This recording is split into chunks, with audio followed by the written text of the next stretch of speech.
This is the Upper Peninsula of Michigan, and at the time I got this screen capture, I think they have about 7,000 fans. One of the wild things about, and I think they're up over 10,000 now, one of the wild things about the Upper Peninsula of Michigan, has anybody ever been there?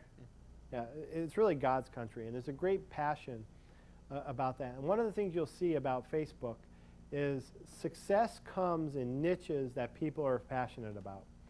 So because the Upper Peninsula of Michigan has this great passionate following, there's great outdoor adventure, and a lot of youngsters from Wisconsin, Minnesota, Michigan camp there in the summer when they were kids, etc. So there's a great emotional attachment. Well, what the UP did is when they created their fan page, they literally spent $500 on some Facebook flyer ads, and they did some targeting, and they got a few fans, maybe a few hundred on the advertising campaign. But virally, they were able to just keep increasing exponentially. So what would happen is somebody else became a fan, and they said, oh, Dave Serino is a fan of the Upper Peninsula, and then my friends, and I have a couple hundred friends, they see that, and maybe 5 or 6 or 10 of my friends become fans, and then 5 or 6 of their friends become fans, et cetera, et cetera. And the whole thing just grew exponentially. And now they have a boatload of photos uploaded, videos, discussion boards, recipes that are food that's based in the UP or that's attached to the history of the Upper Peninsula. It's absolutely amazing. And the same time they deployed this, their ad agency did this. Their ad agency deployed another site for the Petoskey area, which is again another resort area in northern Michigan. And I think Petoskey is still in the few hundred fans and at the same process, but the UP is like 10,000 plus now. So it's one of the things you want to see, how virally it moves and how that emotional attachment gets people interested.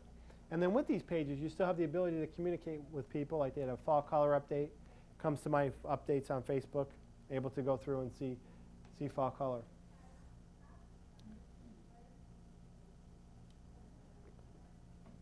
One of the other things Facebook has allowed us to do is kind of prospect, I guess you would say a little bit.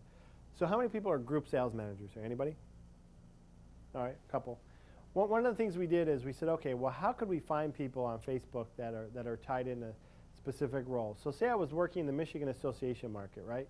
So we went in and we did a search for Michigan associations, and we had a group of people come up, and as you can see, jobs in college are what it's related to, okay? So if people have something posted in their job listing that had Michigan Association tied into it, they showed up on this page. So we just click, we just pull this guy up, Bruce Aldrich, we don't know him. We type his name into Google, and we see he's got a LinkedIn profile right here. And then we also see, look, we can make an assumption because East Lansing is the home of all the Michigan associations, Lansing, East Lansing area. We can assume this is his home phone number, but we're not going to creep him out and call him at home, right? So we're going to click on his LinkedIn profile, and we'll find a little bit more out about Bruce. And we found out he's the operations officer at the Michigan Photo Marketing Association, okay? So this is one of those things, too, where you can work these tools in different ways. Now, the last thing you want to do is go out and friend Bruce right away and want him to be your friend on Facebook, etc. But if you're creating a little bit of a prospect list and you're looking for people with specific interests in a broad scope, this is another way that you can use this tool to your advantage. Another thing that's happening with Facebook are Facebook ads. Now, has anybody seen Facebook ads? Okay. Cool thing, has anybody used them? Oh, excellent. How's your results? I'm speaking. We used it over Christmas. Uh-huh. For an attraction at the hotel. Uh-huh. And it worked very well virally because it got people to put it on their calendars, and then other people picked it up from their other friends. Yeah, go ahead. We use them, it's been a while, but we use them to specifically target college kids, and we could pick them per campus and then hit things in the surrounding area because it would just go out to the people that were registered at that campus. And that is the key, or the cool thing about Facebook ads is being able to target within a specific network. Now, you could say if you're targeting demographic-wise, now that's a great thing. College students are all in a specific network. They're with one specific university.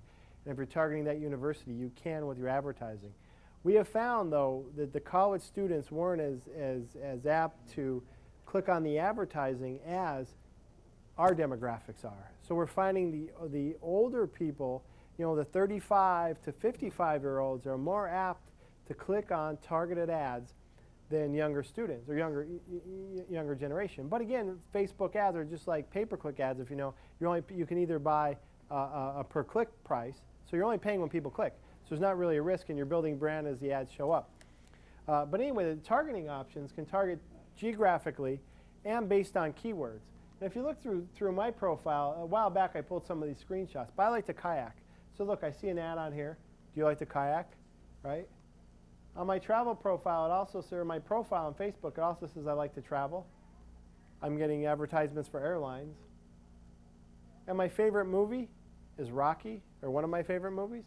And look, I got an ad for vintage Rocky t-shirts. You think that's a coincidence? So that's good targeting. So we have the ability as marketers now to go in and target based on these keywords. So we get target based on age, location, and specific keywords. We just did one for an organization. We just did some consulting on Facebook ads.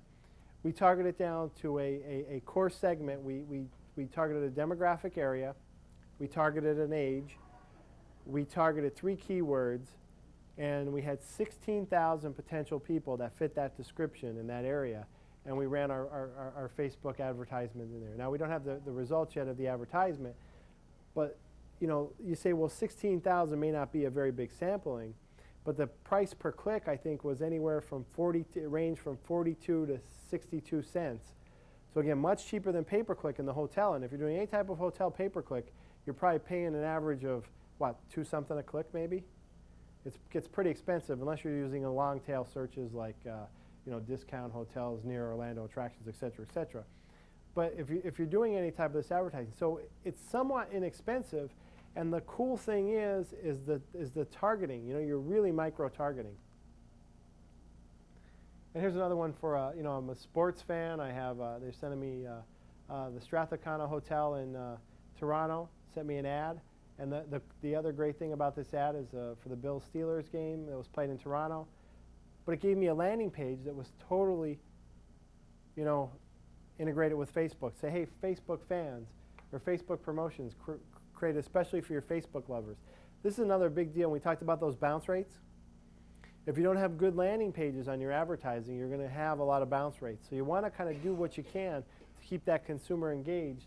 And one of the things here with the Facebook icon saying the promotion, etc., they're keeping me engaged and attractive. Another ad here for a winery in California. Deals, and the ad was get exclusive discounts at the winery, become a fan. I go on there, I become a fan, and I start getting the discounts via Facebook. If you have a Facebook page, you can see where you rank. There's a grader now that grades all the Facebook pages and tells you a little bit what you're lacking, what you have, what's good or not. You can go to facebook.grader.com and you can grade your Facebook page. You can also grade your personal Facebook profile. Right now, the Facebook elite pages, Barack Obama is #1. And Homer Simpson is #2. Now we just hope that based on popularity ratings, Homer Simpson doesn't overtake Barack Obama. But of course, Barack Obama was literally elected because I think of his savviness, of his use of social media. If you saw the way he used Twitter and Facebook and all the social media applications, he made great inroads, and I think that's one of the greatest things. One of the other ones, this is talk about passion. Has anybody ever had Nutella? Yeah, how about, that's a #4 fan page. I'm sure because Facebook is worldwide. You know, maybe that's why it's international, and maybe Nutella has a little bit more of an international following. Not that this was wild, but it used to be Coca-Cola was #1, Nutella was #2. Now Barack Obama has overtaken Coca-Cola and Nutella.